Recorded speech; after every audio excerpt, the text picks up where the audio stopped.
Vàlka!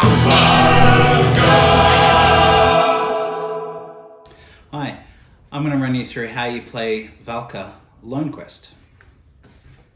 Here are the Lonequest rules that come with Vàlka. And as you can see, I've already set the board up. If you need help with this, there's another video on Instagram that you can see that runs you through this in under a minute, how to do the setup. It takes more than a minute, but the video lasts for about a minute. I've chosen the goblins as my warband for today.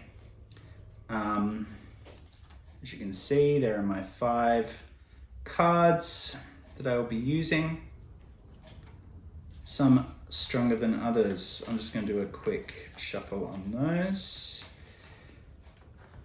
Now I have my starting equipment here, a shield, a health and a strike card. My player aid set up here with my starting Krona and starting stamina. And I have everything else kind of laid out around the board as need be. Now the game comes with a little guy. This is a little token that you can use to sort of just remember where you are on the board. But I'm going to use one of the miniatures that I designed for the game. This is the old Gob, and I've painted him up. So I'm going to use him just for fun. So when you start playing, you choose a starting position. Everything's on here. You can see your movement. If you're stuck, the play-by-play is in here. And I'll kind of go via this. I'm going to refer to the rules every now and then just to make sure that I'm not saying anything that's untrue. Which your player dice and your marauder dice, which is the ones you're going to meet when you're out there. The idea behind the game is that you clear this section of Vàlka and you become the master of this section, and you rescue your legendary warrior, the one that you've just played. In my case, it would be the goblins, from your reward card deck. And then after that, you can add that to your regular Vàlka playing deck. So let's get started. First thing I do is turn over my first fighter. Big House, they're a pretty tough fighter. But I am going to equip them with a weapon, just to make sure that they're really strong. And a shield. I'm going to come out strong. So that takes Big House from a strike score of 2 to a strike score of 3 and a shield score of 3. So I move to my first location, which is this one here. And turn it over, and I'm straight into combat.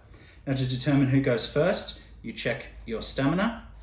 If it's 3 or above, you get to go first. I have a strike score of 3, which isn't high enough to hit Sir Roland, so I am going to have to try a reckless strike, which means I roll 1 dice for myself and add my strike score, and 1 dice for Sir Roland, the Marauder, and add their shield score.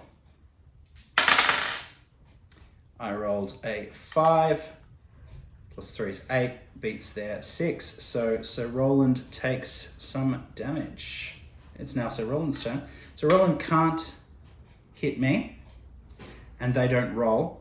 What they do instead is they call for reinforcements, so they test their fate.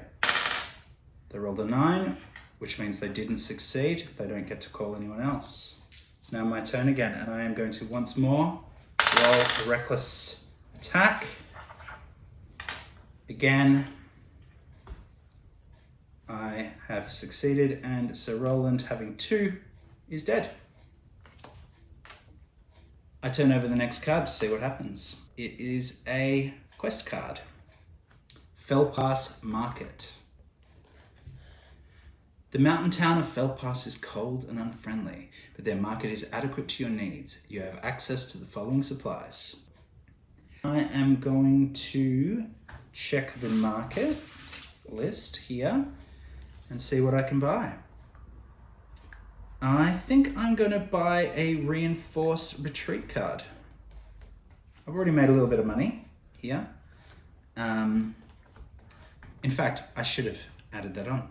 For every Krona, for every Marauder that you beat, you gain krona, so that should have gone up to 22, and 1 stamina, so that's actually gone up to 4. Remind me.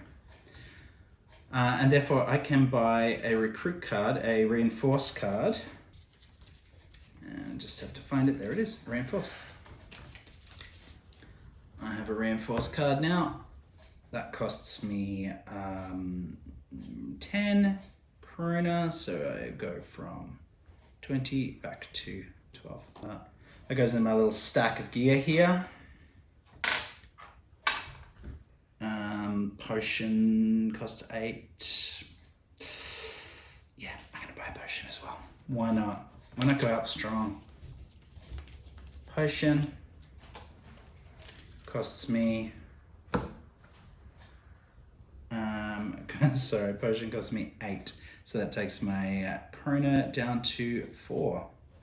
That is Fell Past Market. Done. Turn over the next one and see what happens. The next one is another combat. I definitely have battle advantage because I have 4. I have a strike score way higher than Kenneth of Ban here. Poor little Kenneth of Ban immediately takes a hit. It's Kenneth's turn, and of course he can't roll to hit me, so he calls for a reinforcement, which on a 9 he doesn't get. And I hit him back and he's dead. Again. 10 krona for defeating him, and 1 more stamina. Next one, turn over. Fortune teller. In a small town you find the wise seer Anglema, the ancient. For a sniff of krona she will tell you your future. You may spend 10 krona to succeed on the next 2 rolls when asked to test your fate.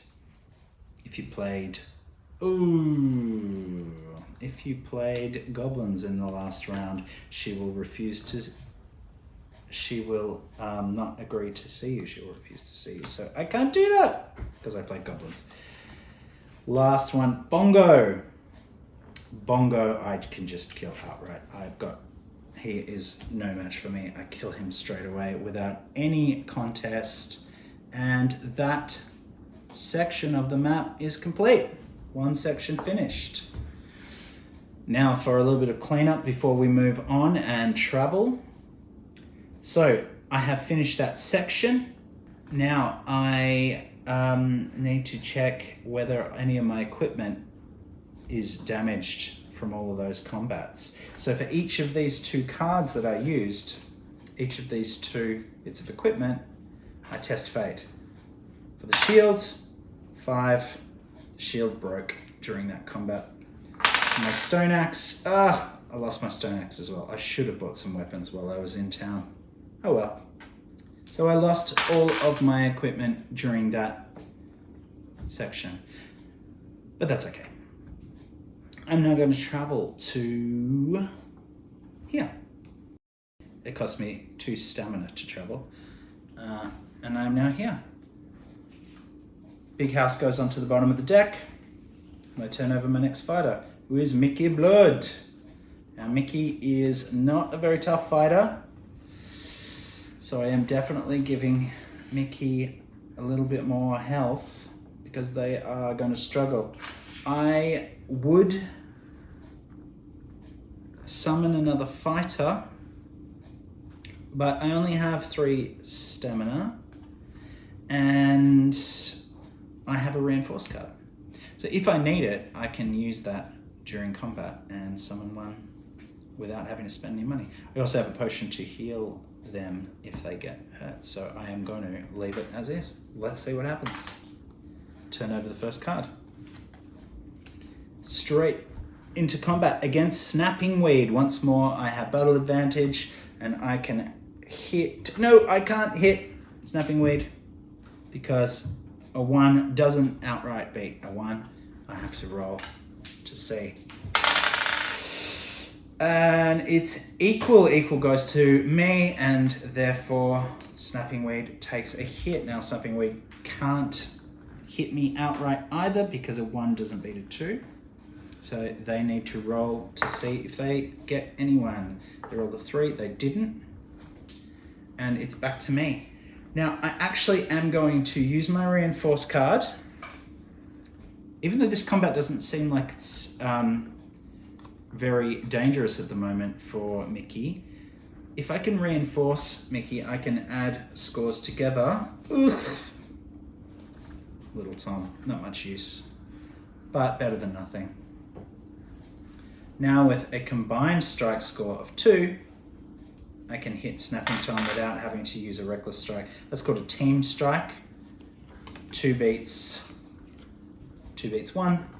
So I defeat the Snapping Weed and gain a little bit of gold. I'm not sure where the Snapping Weed keeps their plunder. Possibly in their roots. I'm not sure. Shepherd's Rest. The mountain pass contains little of note except a small shepherd's village.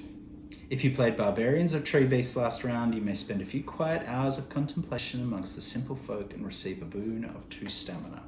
Which I didn't, so that's no good to me. But oh well. Ah, speaking of Barbarians, here's Gretsch.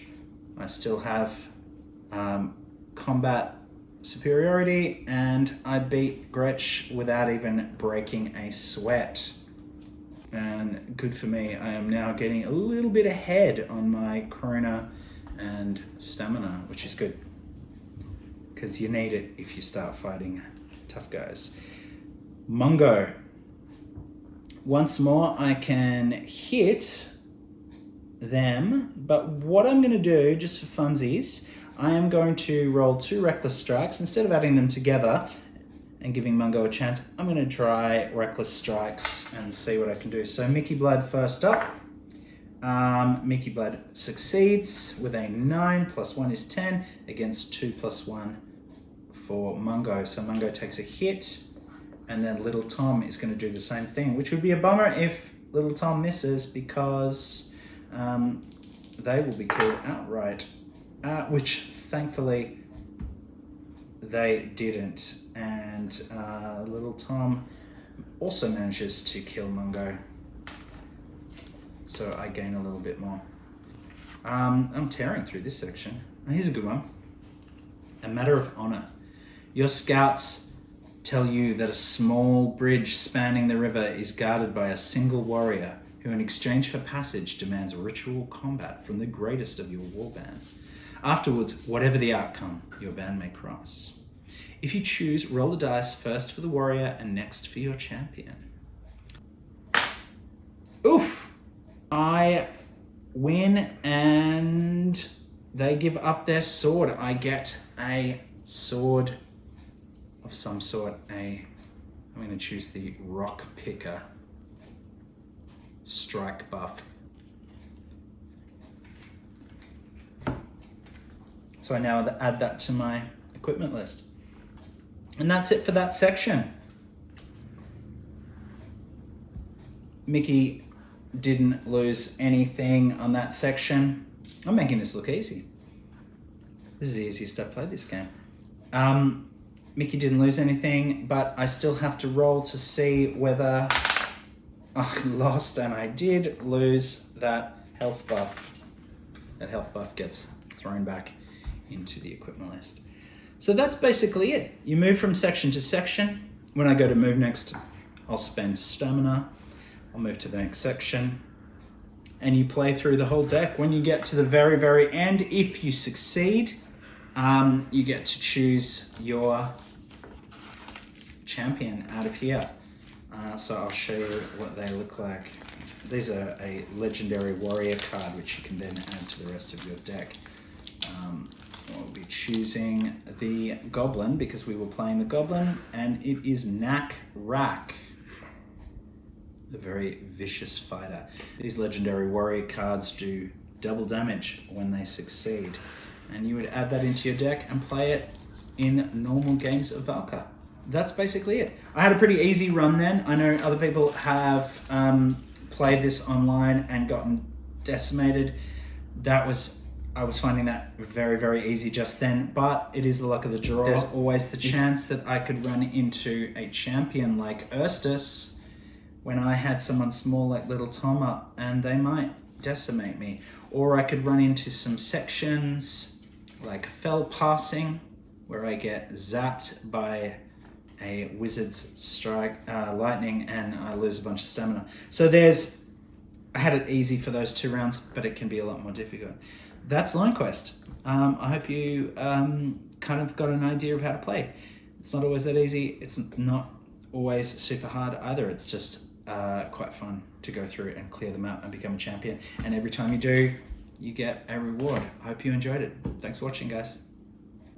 Vàlka, oh come on!